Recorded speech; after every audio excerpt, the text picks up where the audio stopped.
tardes a todos, bienvenidos una vez más en estas jornadas de simbología medieval en Camino de Santiago. Hoy vamos a hablar de un tema que a todos nos preocupa, nos preocupará y a nuestros antepasados les preocupaba, que es la medicina y la salud. Y esta conferencia trata de la medicina del Camino de Santiago, vidas, tratamientos y enfermedades. Sobre todo vamos a hacer hincapié en la lepra, que es la más llamativa. Aquí tenemos a un enfermo, ¿veis? Con las llagas, leproso.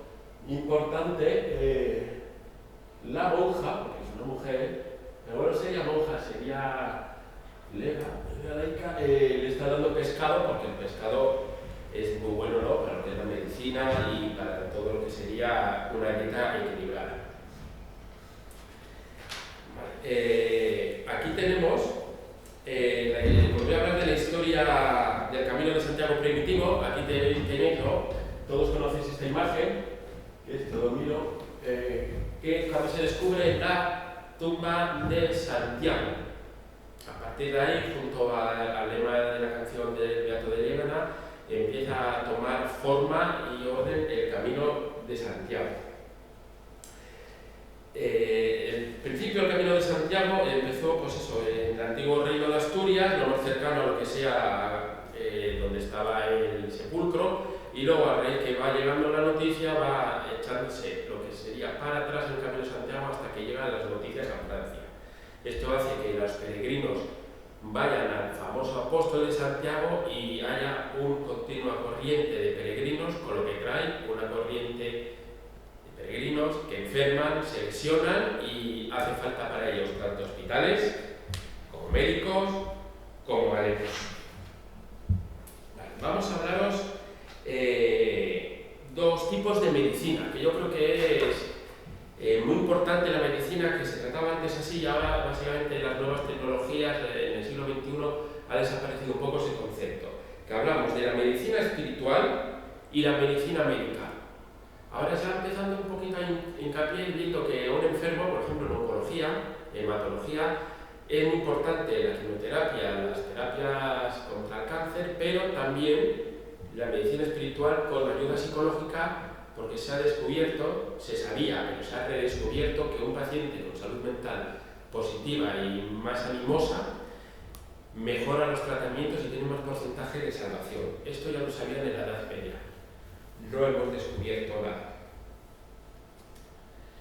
Aquí os enseño un mapa que a mí me gustaba desde pequeño, del Camino de Santiago. Vemos Nájera, Fuente la Reina, Jaca, Pamplona, y vemos que también vienen desde las Cocas, estos barquitos de ahí arriba, que estos serían desde Irún. Este es el camino francés, la ruta Aquitania, Cordón de León, Burgos, y luego el camino de la costa no está identificado en este mapa porque esta sería la ruta más principal. También tenemos que deciros que el Camino de Santiago no es una ruta solitaria, sino que hay ramificaciones. Por ejemplo, el Camino de Santiago de Navarra a Porurate no pasa nada mal, pero sí te puedes desviar y llegar a Onar.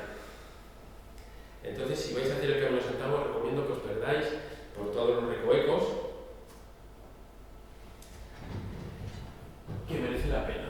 Bien, ¿veis? Entendemos por medicina, que yo lo mejor, la ciencia del arte que estudia las enfermedades en un afín de conocerlas, estudiarlas y tratarlas para curarlas. Esto ya estaba en los canos de medicina del Califato Omeya. Ya estamos hablando desde el siglo X, que ellos recogen esta idea de Aristóteles de la antigua Grecia. Ya comprende que la medicina debe de ser un I+D, investigación para llevar al enfermo a la curación, y mientras se le cura se le investiga posibles nuevos tratamientos y repercusiones de los mismos. La medicina de la ruta jacobea es diferente a todo lo que sería la medicina medieval europea. ¿Por qué? Porque el peregrino son unas dolencias características del camino.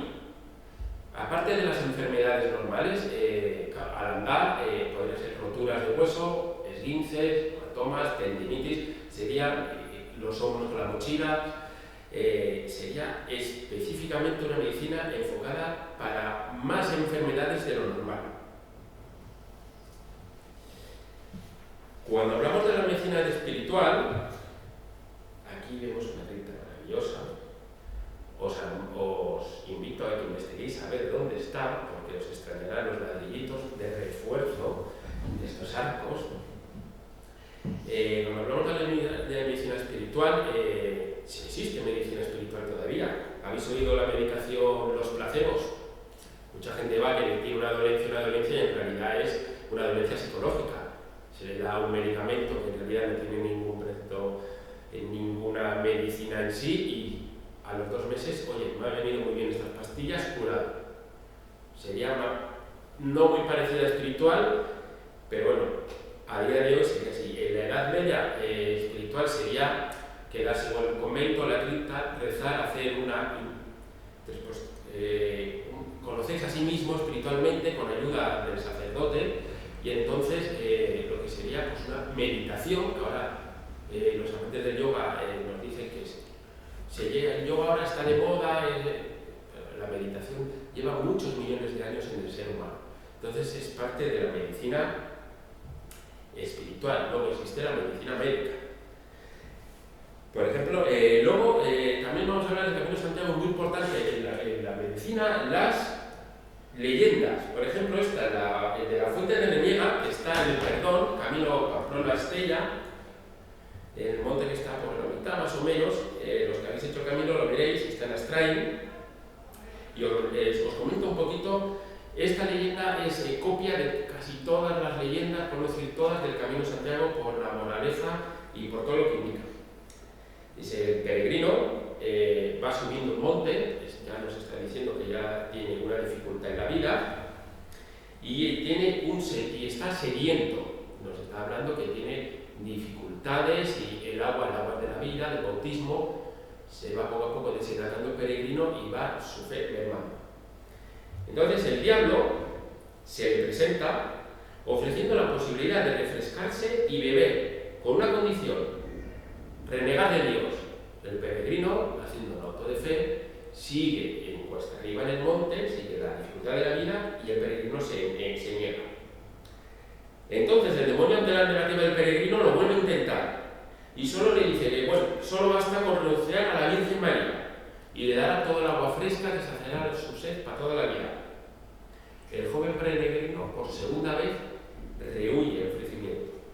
Y en la tercera vez le pidió que renunciara solo al apóstol Santiago para calmar su sed.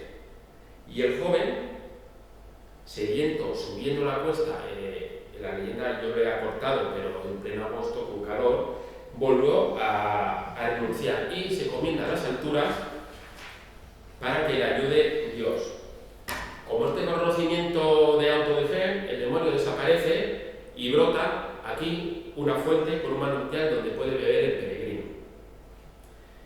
Esto puede ser una leyenda inventada para que alguien construyó la fuente. Todo tiene sobre todo en la Edad Media, su triángulis. Por ejemplo, el diablo desaparece de repente, nos indica que la tentación y el mal acecha siempre en cualquier momento. Por eso la medicina espiritual es muy importante para el peregrino jacobeo, porque se arma de una coraza de la fe, cosas del Camino de Santiago, hasta Santiago, para cumplir tanto una promesa como para poder luchar contra el mal. Se le parece 3 veces. El diablo combate a la Trinidad. Se le puede haber parecido 2, 1, 4, justo 3. El diablo intenta renunciar a Dios, la Virgen, María y Santiago, los 3 ejes de espiritualidad que se encomiendan al peregrino. Le tienta por todos los lados a lo que es el interior católico del peregrino. Y el peregrino encuentra su salvación. Va subiendo a la montaña, cuando va subiendo, que es el cielo, encuentras el agua, símbolo del bautismo, y encuentra la salvación. Estas leyendas están muy metidas en el sentido, incluso en capiteles. Pero esto es como tengo que ir un poquito rápido, esto es lo que os acabo de explicar yo. El diablo os aparece de repente todo lo que explica de la leyenda. Aquí tenéis la imagen. Si os fijáis, a la izquierda está el peregrino, ¿no? Con el sombrero, el bastón, y a la derecha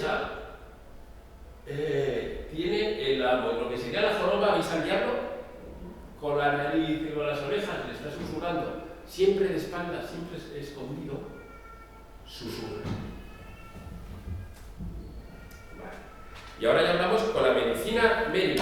Aquí tenemos una cátedra cristiana, veis al monje, al maestro, como está enseñando la lección, como os expliqué ayer, con los dos dedos dictando, y con cara severa. ¿Veis que están tosurados estos monjes? Tosura, y están en el suelo, vuelvo a decir, los cristianos, vamos a ver, se sentaban en el suelo, y están todos estudiando. Os digo, la medicina espiritual está muy bien, porque arma de una coraza espiritual y un ánimo de que Dios está contigo, pero el dolor físico que te trae por el camino de la amargura, ¿cómo lo arreglas? Pues aquí es donde entra lo que es la medicina de investigación. Yo tengo la sensación, yo estoy convencido que esta época, desde el siglo VII-VIII hasta lo que ya sería en la Edad Media, ¿no? Hasta el XVI, es una época donde el I+D es brutal. Se lucha en las élites, por ejemplo árabes, para ver quién tiene el compendio de medicina más extenso y más seguro.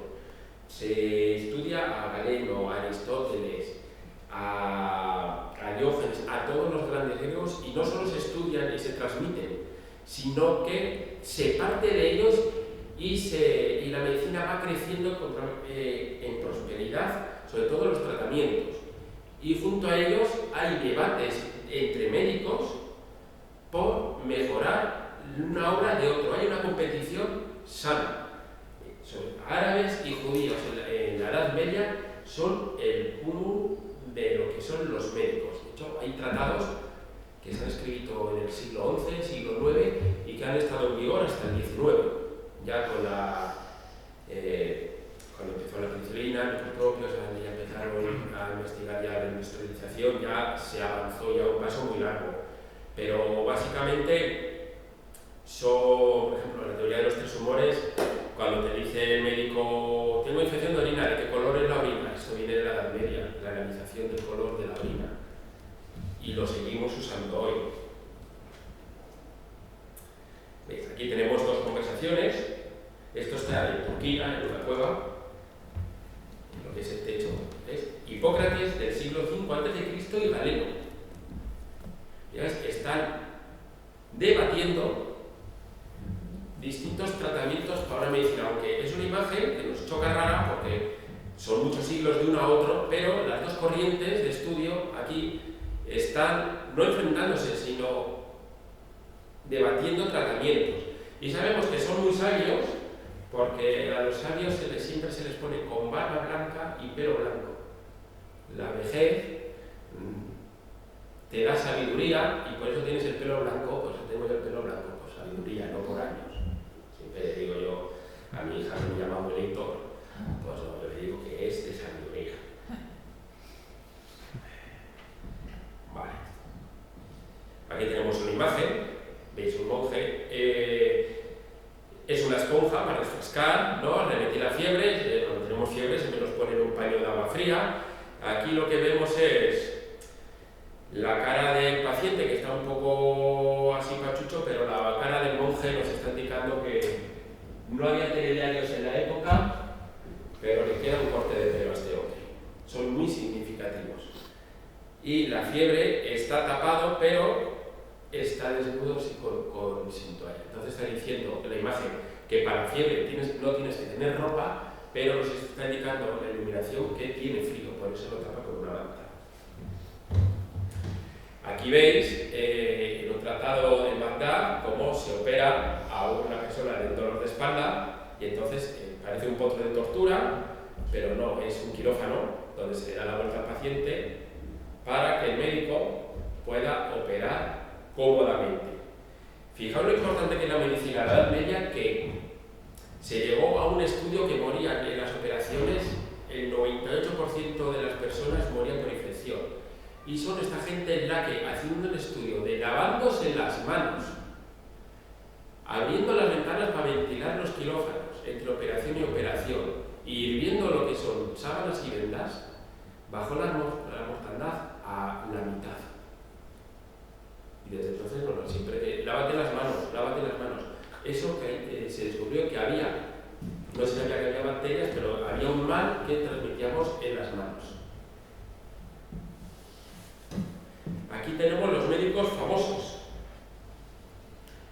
Ahí os he puesto lo que serían cristianos y árabes. Por ejemplo, a mí me encanta Abul Qasim. Abul Qasim tiene un compendio. Cuando hablo de un compendio no hablo de un libro, 2, 3, 4 tomos. Estamos hablando de 20 y tantos, 30, solo lo que son bisturís para cirugía.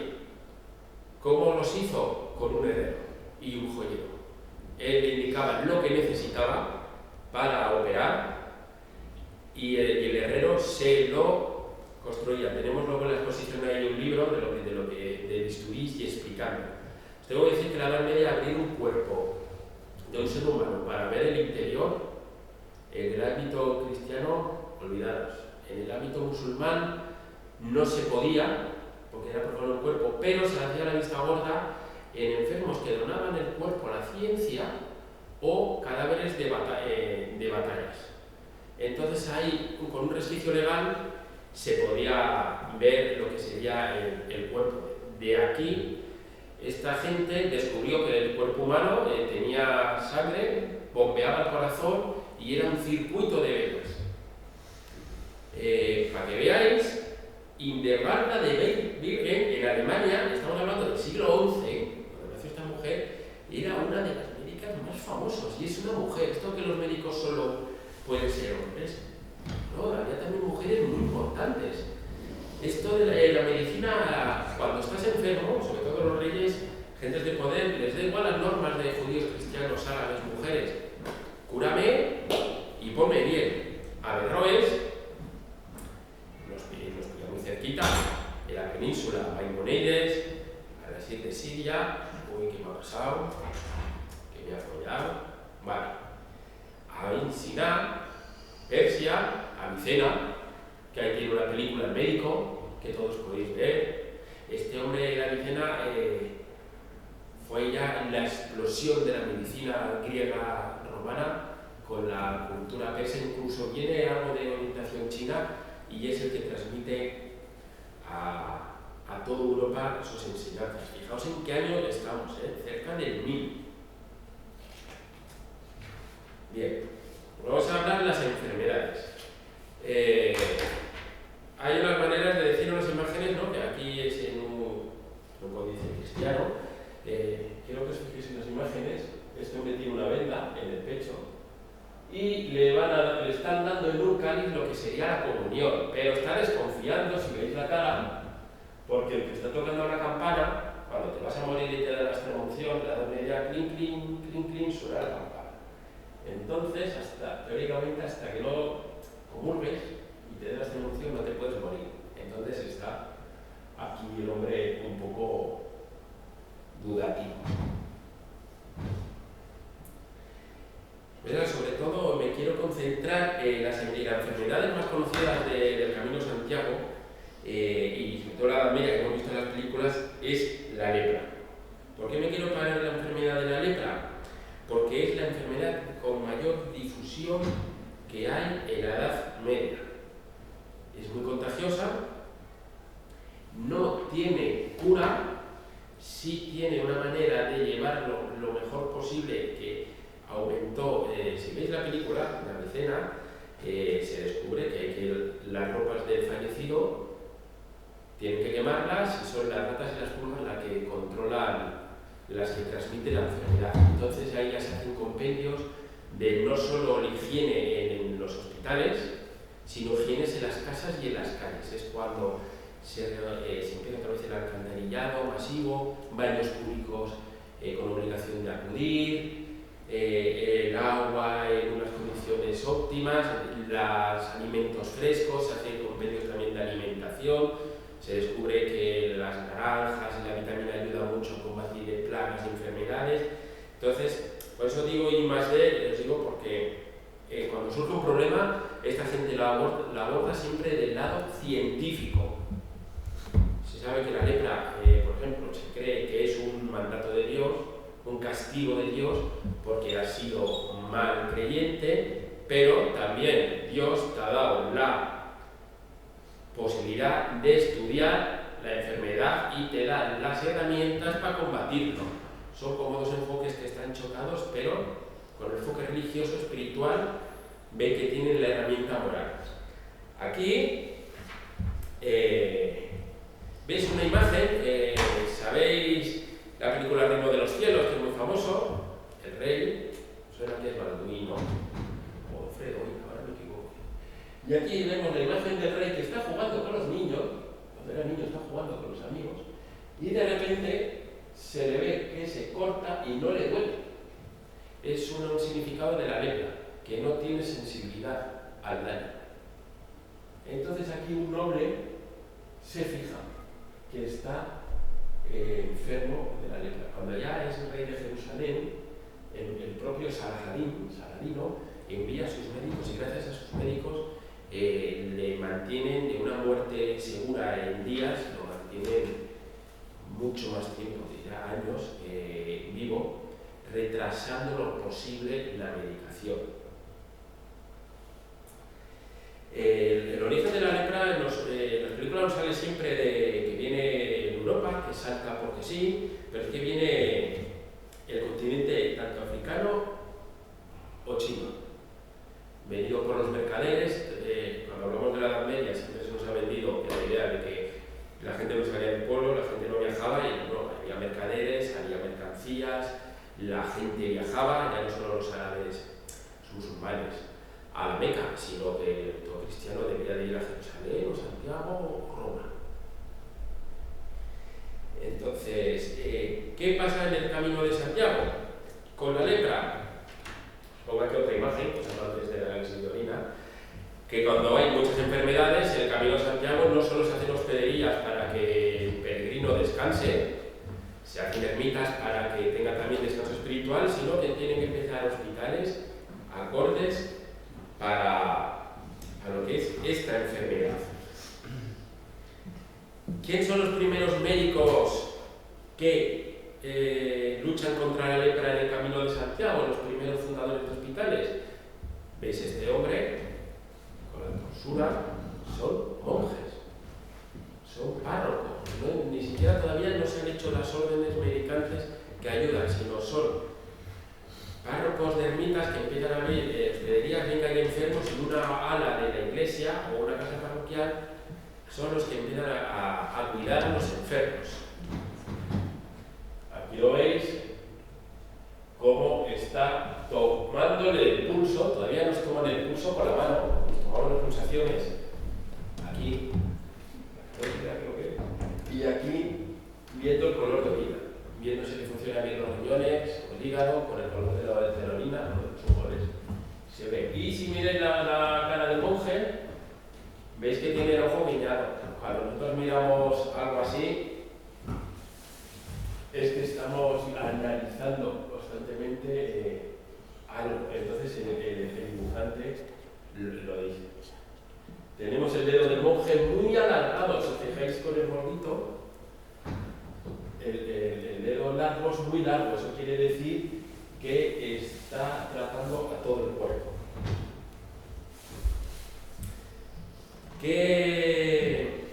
¿Cómo vemos a un leproso en el Camino de Santiago? Muy fácil. Al principio los leprosos, cuando llega la lepra al Camino de Santiago, lo que se hace es directamente encerrarlos. Se hacen batidas armadas, tanto concejales de vecinos como soldados, los detienen y los meten a lo que son las leproserías. Y allá, o sales con los pies por delante o sales andando. Entonces, la mortandad era brutal, todos apartados. A raíz que la medicina evoluciona, lo que se hace es al peregrino se le permite andar en el Camino de Santiago para que cure con unas normas.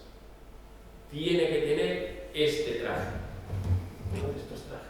¿Veis el sombrero? ¿Veis las pústulas que tiene la cara? Y debe de tener guantes y una campana. Y cuando se acerca a una población o a un puente o donde hay personas, tiene que tocar la campana.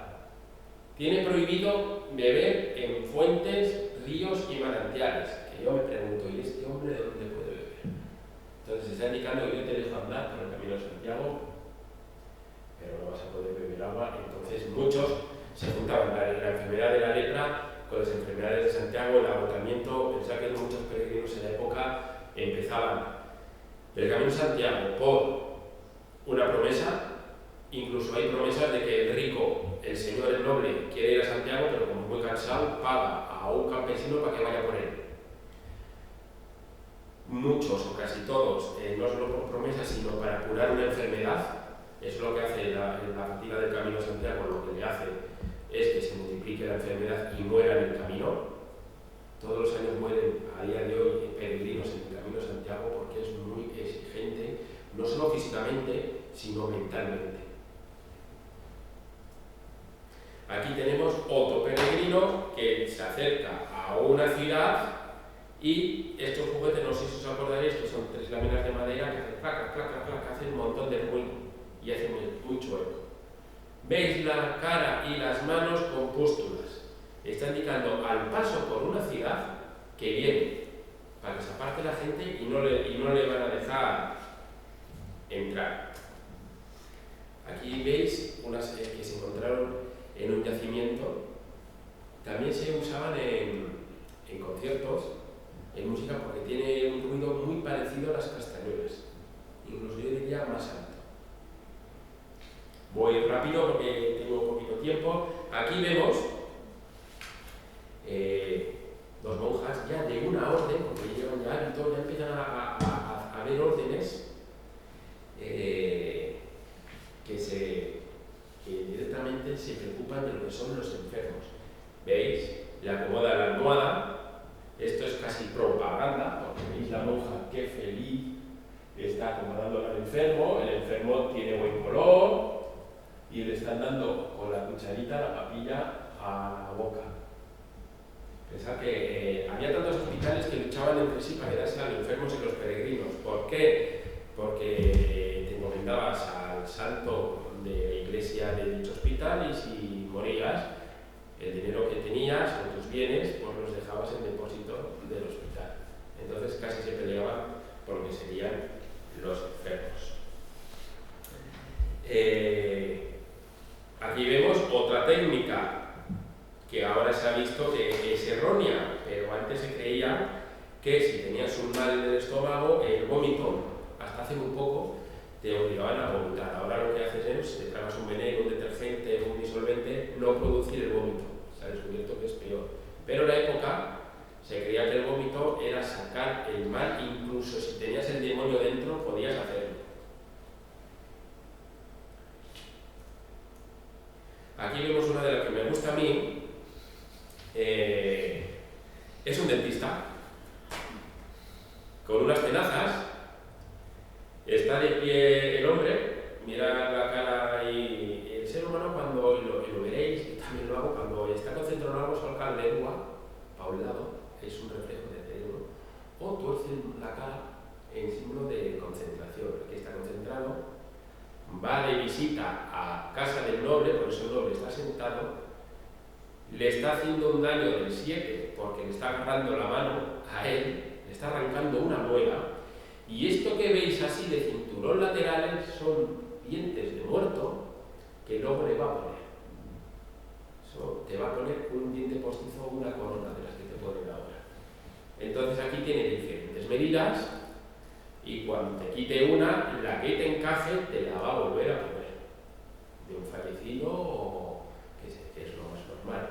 Entonces luego ya en el antiguo Egipto ya existía la técnica de agujerear las muelas de al lado y atarlas con alambre, o sea. Pero es curioso esta imagen. Yo cuando voy al dentista lo primero que hago es pedir anestesia antes de sentarme, pero aquí este hombre creo que no se la ha dado. Existía la anestesia. Los árabes anestesiaban. En el siglo X operaban cataratas con un porcentaje del 98% de efectividad. El abuelo de Boabdil se lo operó de cataratas y se quiso hacer un golpe de estado para destornarlo del reino de Granada, pero como la medicina era tan avanzada, en 2 meses recobró la vista. Estamos hablando del 1400. Esta imagen la veréis, es muy famosa, que son lo que es la conexión microcosmos humana y macrocosmos universal. Cartas astrales, cuando vas al médico, toda la medicina árabe y judía se hace siempre una carta astral de lo que sea el paciente, para saber sus conexiones, ver la persona, su nacimiento, los astros y los planetas. Y a partir de ahí se puede saber, según la carta astral, cuál es tu futuro, tanto médico como personal, como los tratamientos. Porque el carácter también era una parte que se estudiaba en la medicina. Esta imagen pues es de las ricas horas del duque de Berry, pero bueno, aquí vemos todos los horóscopos y aquí vemos cómo en la parte del cuerpo, de lo que es el paciente, pues vemos, ¿no?, Aries, Capricornio, cómo influye, dónde influye cada constelación en la parte del cuerpo. Entonces, si van a operarte de una zona del cuerpo, van a tratarte, van a intentar, desde la gravedad, que coincida la constelación donde estés tú, la constelación que coincida con la de tu cuerpo. Si hay que esperar a 2 meses a que se vea tu constelación y que esté paralela, se espera. La astronomía y la astrología era parte de la medicina medieval. Aquí vemos una farmacia. La farmacia, casi todo de hierbas medicinales, todavía ahora estamos, me duele la gente que no cree en hierbas y no cree en farmacias, no se da cuenta que cuando le duele el estómago se toma una manzanilla y es una hierba. Para bajar el pH tienes la Carpetia, entonces te baja las infecciones de orina, obstrucciones, es unas hierbas, la cueces, la dejas un día fermentar y te baja en menos de una hora el pH, las obstrucciones urinarias desaparecen. Esto es lo que se hacía en la Edad Media, en la medicina china todavía, en las farmacias mundiales en China son así, con la Edad Media a base de raíces y hierbas, y os habéis espantado, pero es más o menos que, fijaos, esto es en Toledo, esta es una imagen de las cándidas. Y si veis, sal de la farmacia, veis la nariz, que es un poco larga, no es porque es mentiroso, es porque es un judío. A los judíos se les ponía con la nariz larga. Y este hombre viene a buscar en la farmacia de la jodería una receta. Muy rápido, os voy a hablar un poco así de los hospitales que hay.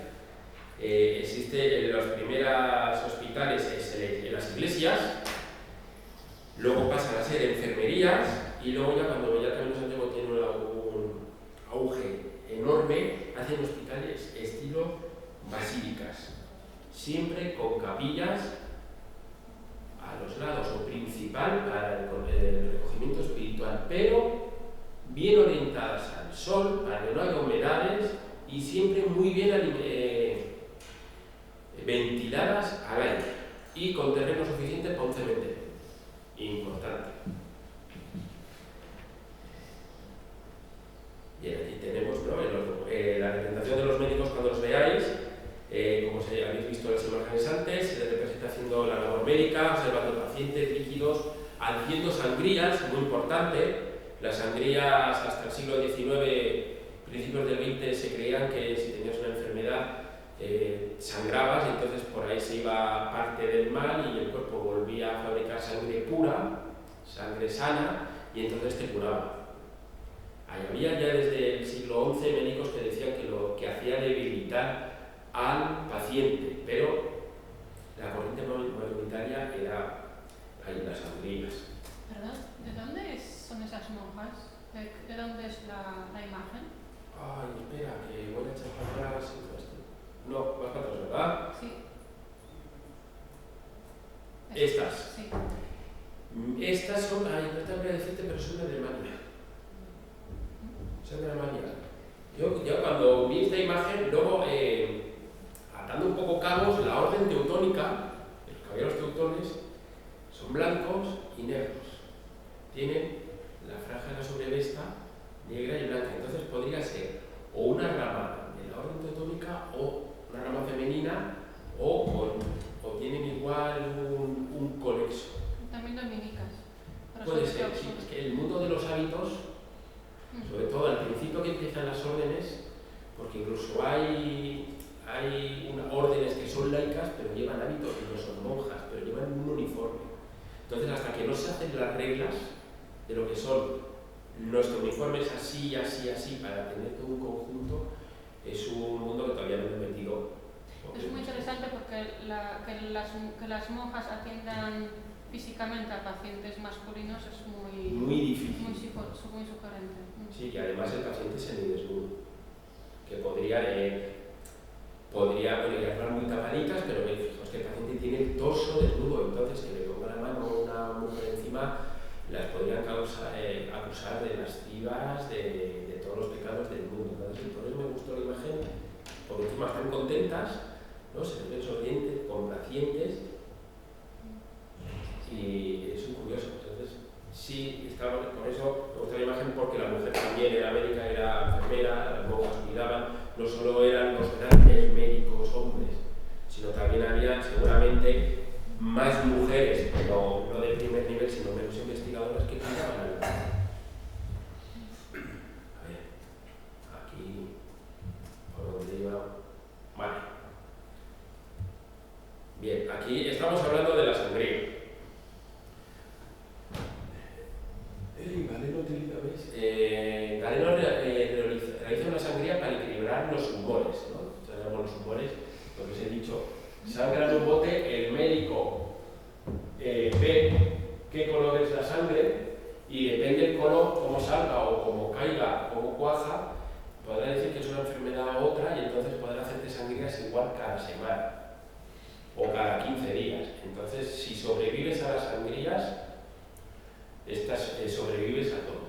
Lo bueno de la imagen esta es, ¿veis los dos coloretes que tienen? Como os dije ayer, cuando una representación que tiene dos coloretes, es que están bien alimentados, son nobles y entonces no le perjudica la sangría, porque están bien alimentados, pero cuando la sangre, para que no coge, tiene que caer.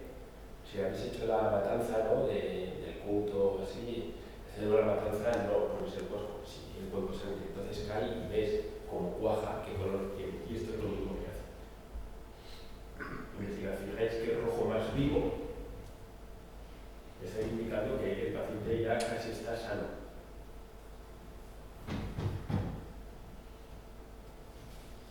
Los 4 humores que vais a... ¡Ay! ¡Quieto! Esta una imagen, se creía que era el pecado del mundo. El pecado, la lepra, era un pecado mundial, que era todos los pecadores, a malvados, adoradores del diablo, fornicadores, pero en esta imagen, como podéis ver, son todos curas, son monjes, son el clero, están torsurados, pero cada uno lleva la ropa distinta, todavía no llevan hábitos, pero tienen torsura. Y van al mano del obispo. ¿Cómo hace el obispo? Bendiciendo, se supone que se curan. Así como la medicina judía árabe está tan avanzada que investiga, que cura, que pone protección, todavía en el ámbito cristiano al principio se invoca a los santos o se ponen reliquias para que te curen. Si te curan es milagro, si no te curan, corriendo a llamar a un médico musulmán o judío. Luego ya, sobre todo en Al-Ándalus, como las fronteras son tan permeables, van médicos y a raíz de Alfonso X el Sabio, cuando conquista Toledo, la medicina cristiana se pone al nivel de la musulmana enseguida. Aquí tenemos otra imagen de lo que es un leproso con la carraca, viene otro con la lepra en los tobillos y le dice que no entran a lo que es la ciudad. Aquí veis la cara, veis ya este enfermo, cómo está lleno de llagas, cómo le están dando de comer, yo creo que le está dando de comulgar, tiene la cara de seriedad, entonces este hombre no tiene muy buen pronóstico. Y ya con esto acabo así el resumen rápido de la medicina, que me enfoco un poquito en la lepra, que es la más conocida. hemos tocado un poquito lo que son los hospitales, que el mundo de los hospitales es maravilloso, pero no nos da tiempo para más. Tiene que ir, la siguiente conferencia es maravillosa y vamos a dejar a esta mujer que sabe muchísimo más que yo, que soy muy humilde aprendiz. Entonces, os invito a que investiguéis la medicina medieval, sus autores, sus compendios, sus libros. Tenemos en la exposición lo que es una réplica de un bisturí andalusí y el libro de Abul Qasim de bisturís. Luego sacaremos fotos para poneros en las imágenes cuando colguemos los vídeos, ¿no? Y os enseñaré la figura que tiene un bisturí. Gracias al patronato de la... Con esto, muchas gracias por asistir. Espero que os guste este tema, que me apasiona, y no os pongáis enfermos. Muchísimas gracias.